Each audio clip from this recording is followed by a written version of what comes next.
गर्मियों का मौसम था। ऐसे में कुछ जानवर बरगद के पेड़ के पास वाले मैदान में खेल रहे थे। खेलते खेलते उनको सामने से एक मुर्गी का चूजा आता हुआ नजर आया। अरे, हमारे जंगल में चूजा? हाँ, मेरा नाम मुन्नू है। तुम बहुत प्यारे हो मुन्नू, लेकिन यहाँ तुमको खतरा है। तुम यहाँ जंगल में आए किस लिए हो? तुम तो गांव में रहते हो ना? मैं अपनी मम्मी के साथ एक किसान के घर में रहता हूँ। सुबह किसान खेत पर गया हुआ था, मैं पिंजरे में था और मम्मी पास में ही दाना चुग रही थी। जाने कहां से एक बड़ा सा कुत्ता आया और मुझ पर हमला करने के लिए मेरे करीब बढ़ने लगा। मम्मी ने जब यह देखा कि वो मेरे पिंजरे तक पहुंच चुका है तो उन्होंने शोर करते हुए उसको अपने पीछे लगा लिया। वो भागकर जंगल की तरफ ही आई थी। अब मुझे नहीं पता कि वो कहाँ पर है, बस उनको ढूंढने ही यहाँ आया हूँ। ये सुनकर सभी जानवरों को उस पर दया आ गई। तुम फिक्र मत करो चूजे, हम तुम्हारी मम्मी को ढूंढने में तुम्हारी पूरी मदद करेंगे। ये कहकर उसने बाकी जानवरों से कहा, हम सभी अलग अलग दिशाओं में जाकर मुर्गी मम्मी को ढूंढेंगे। मोंटू बंदर, तुम मुन्नू चूजे के साथ रहोगे। वो मिले या ना मिले, शाम होने पर हम सब यहीं जमा होंगे। ये तय कर सभी मुर्गी मम्मी को ढूंढने निकल पड़े। इस तरफ शेर लकड़बग्घे से कुछ बात कर रहा था। लकड़बग्घा, ध्यान से सुनो। मैं कुछ दिनों के लिए मेरे भाई से मिलने उसके जंगल जा रहा हूँ। जब तक मैं वापस नहीं आ जाता तुम जंगल का शासन संभालोगे। लेकिन याद रहे, अगर वापस आकर मैंने तुम्हारी एक भी जानवर से बुराई सुनी तो तुम्हारे लिए बिल्कुल भी अच्छा नहीं होगा। आप बेफिक्र रहें शेर, मैं आपको शिकायत का मौका नहीं दूंगा। उससे ये बात कर शेर वहाँ से निकल गया। अब एक तरफ सभी जानवर चूजे की माँ को ढूंढने में मेहनत कर रहे थे और दूसरी तरफ लकड़बग्घा राजा बनने के बाद अपनी मनमानी से खूब जानवरों को परेशान रखने लगा। रोजाना यही होता कि जानवर मुर्गी को ढूंढते और शाम होने पर बरगद के पेड़ के पास आकर मिलते। इसी तरह 3 दिन गुजर गए।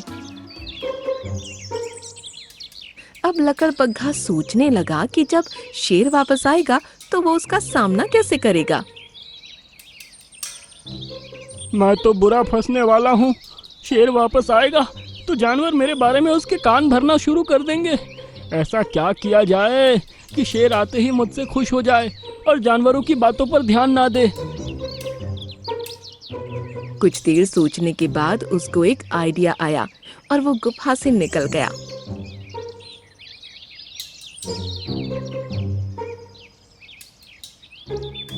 कुछ ही दूरी पर उसको मुर्गी मम्मी नजर आई।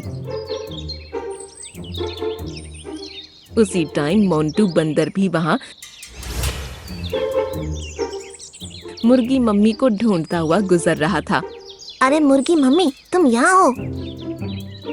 अरे वाह, मुझे तो लगा था कि गांव से मुर्गी उठाकर लानी पड़ेगी, लेकिन ये तो यहीं मिल गई। ऐसा कहकर वो मुर्गी की तरफ तेजी से झपटा, लेकिन मुर्गी उससे अपनी जान बचाकर भागने लगी। मेरा पीछा मत करो, छोड़ दो मुझे। तुझे छोड़ दिया तो शेर क्या खाएगा? अब आगे मुर्गी थी और उसके पीछे लकड़बग्घा और उसके पीछे मोंटू बंदर। मुर्गी भागते भागते शेर की गुफा के अंदर ही घुस गई।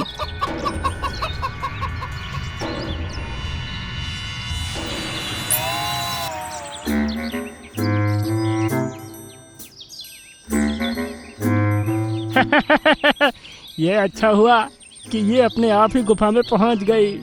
लकड़बग्घा, तुम उस मुर्गी को अभी के अभी रिहा कर दो। मैं इस मुर्गी को नहीं छोड़ने वाला। शेर वापस आने वाला है। जब मैं उसको उसकी पसंदीदा मुर्गी भेंट करूंगा तो वो मुझसे खुश हो जाएगा। ऐसा कहकर उसने अपने 2 और साथियों को बुलवा लिया। वो दोनों गुफा के बाहर रुककर पहरा देने लगे और लकड़बग्घा खुद अंदर चला गया।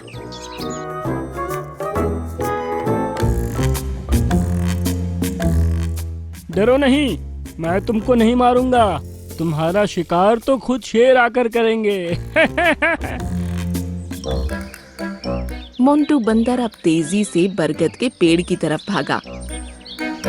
सभी जानवर मुन्नू चूजे के साथ बरगद के पेड़ के पास पहुंच चुके थे। इतने दिनों से आप लोग मेरे साथ मेहनत कर रहे हैं, लेकिन मम्मी का कुछ पता नहीं चल रहा है। फिक्र मत करो मुन्नू, हम उनको ढूंढ लेंगे। अभी तक मोंटू बंदर यहाँ नहीं लौटा है, हो सकता है उसको आज वो मिल गई हो। थोड़ी देर बाद मोंटू बंदर वहाँ पहुँचा। उसकी सांस फूल रही थी और वो बहुत डरा हुआ लग रहा था। अरे मोंटू, तुम इतना डरे हुए क्यों हो? मैंने मम्मी मुर्गी को ढूंढ लिया था, लेकिन अब उनकी जान खतरे में है। तुम क्या कहना चाहते हो? अब मोंटू बंदर ने उनको सारी कहानी कह सुनाई, जिसे सुनकर चूजा और डर गया। ओह नो, अब हम मम्मी को कैसे बचाएंगे? तुम बेफिक्र रहो चूजे, मेरे पास एक ऐसा प्लान है जिससे हम मम्मी मुर्गी को बचा लेंगे। ये कहकर उसने अपना प्लान सबको बताया। अगले दिन शेर जंगल वापस आ चुका था। अब वो अपनी गुफा की तरफ ही जा रहा था कि उसने सभी जानवरों को एक साथ बात करते ही सुना। हमें शेर की बहुत याद आएगी, लेकिन अब होली को कौन टाल सकता है? शेर तो अब मौत का शिकार होने वाले हैं। ये सुनकर शेर को गुस्सा आया और वो उनके सामने पहुंच गया। क्या कहा तुमने? मैं मरने वाला हूँ? शेर, हमने कुछ नहीं कहा, कुछ नहीं कहा। ज्यादा होशियार मत बनो। मुझे बताओ कि कौन कह रहा है मैं मरने वाला हूँ? हम आपको कुछ नहीं बता सकते शेर, वरना हमारी जान भी खतरे में आ जाएगी। तुम मुझे बताते हो या मैं ही तुमको खत्म कर दूं? नहीं नहीं, बताता हूँ शेर। लकड़बग्घा ने तुम्हारे जाने के बाद जब से जंगल को संभाला है, उसकी सभी बहुत ज्यादा इज्जत करने लगे हैं। इसलिए वो चाहता है कि तुमको मार कर अब हमेशा के लिए जंगल पर राज करे। क्या उसको लगता है कि मुझे मारना इतना आसान है? हाँ, उसको पता है आपको वो नहीं मार सकता, इसलिए उसने एक प्लान बनाया है। कैसा प्लान? पास ही के गांव में बर्ड फ्लू फैला है, जिसकी वजह से मुर्गे और मुर्गियों में इतना वायरस फैल गया है कि जो भी उनको खा रहा है उसकी मौत हो रही है। इसी वजह से गांव वालों ने अपने घर के मुर्गे मुर्गियों को बाहर निकाल फेंका और लकड़बग्घा ने उन्हीं में से एक मुर्गी को गुफा के अंदर रखा है। उसका प्लान है कि तुमको तोहफे के रूप में मुर्गी भेंट करेगा और जब तुम उसको खाओगे कुछ देर बाद बीमार पड़ोगे और फिर 2 लकड़बग्घों के साथ मिलकर वो तुम पर हमला करवा देगा। मैं जाकर देखता हूँ क्या बात है। कुछ देर बाद जब शेर गुफा पर पहुंचा तो उसने देखा कि उसकी गुफा के बाहर 2 लकड़बग्घे और बैठे हुए हैं। यहाँ तो सच में 2 लकड़बग्घे और है। इसका मतलब छोटू हिरन सही कह रहा था।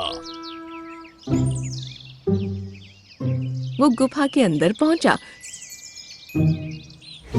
तो लकड़बग्घा उसको देखकर खुश हो गया। शेर, आप आ गए। ये देखिए, मैंने आपके लिए आपकी पसंदीदा मुर्गी तैयार कर रखी है। तुम यही चाहते हो ना कि मैं ये मुर्गी खाऊं और बीमार पड़ जाऊं?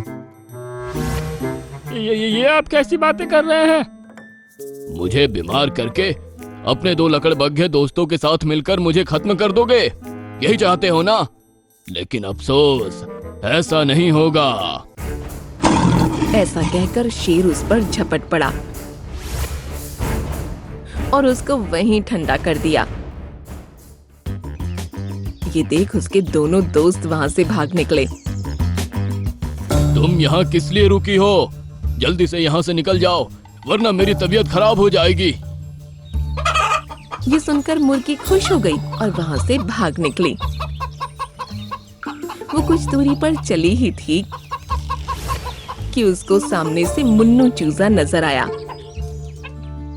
उसके साथ मोंटू बंदर, छोटू हिरन, रामू हाथी, कालू भालू और बहुत सारे जानवर थे।